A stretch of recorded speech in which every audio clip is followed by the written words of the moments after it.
Bonjour, je suis Hakim L'Alam et je vous propose ma chronique du lundi 8 juillet 2024. Elle s'intitule Yani de toutes les matières à sucrer, il fallait que ça tombe sur celle-là. L'objectif est d'alléger le cartable de nos enfants. D'accord là-dessus. La décision est louable dans cette motivation. L'objectif est aussi d'introduire des activités de création artistique et sportive. Cette décision est donc toujours et encore louable dans cette autre motivation.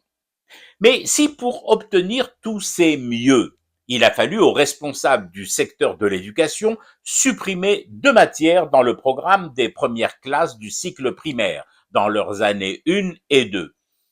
Pourquoi avoir choisi de sucrer ces 2 matières-là précisément?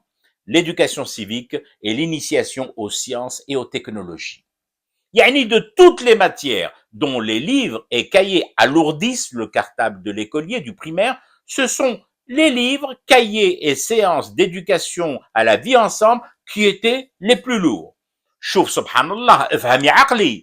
Je pose la question n'ayant pas procédé à la pesée des livres et cahiers d'éducation civique, de sciences et de technologie, comparée à cette autre pesée, celle des manuels d'éducation islamique, par exemple. Parce que, faut-il le rappeler, dès leur arrivée à l'école, nos enfants doivent recevoir en staccato des cours de religion, des séances au cours desquelles, et on aura beau essayer de me convaincre du contraire, on leur fera ingurgiter à coups de versets et de peur ce qui est bien et ce qui est mal. De quoi a urgemment besoin l'enfant dans ses premiers pas au primaire? D'avoir moins mal au dos, oui, on est d'accord là-dessus. Mais encore, d'annoncer des versets et sourates dont il ne gobe ni ne pige le quart de leur message à son âge vagissant, ou alors des premiers concepts de la vie en cité humaine, en communauté et du rapport civilisé à l'autre.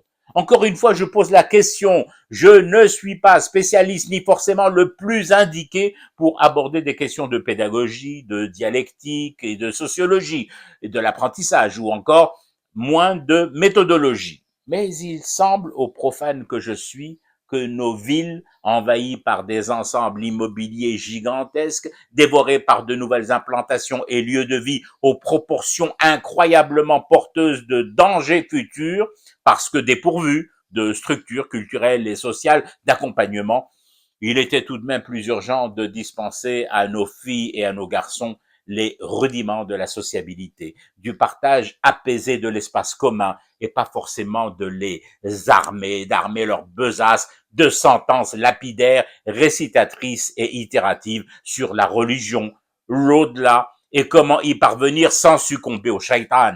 L'enfant va maturer, il va grandir, il va passer des paliers et aura le temps, dans son processus de maturation tant individuel que collectif, de s'initier en toute conscience aux croyances et au spirituel.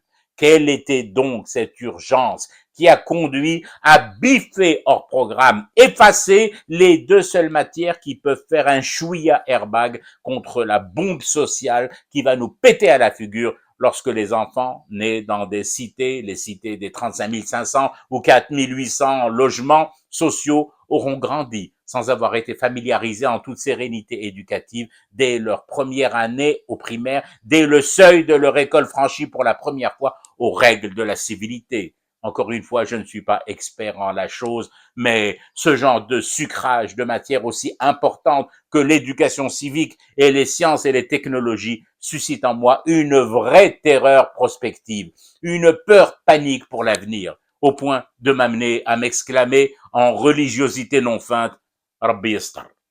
Je fume du thé et je reste éveillé. Le cauchemar continue.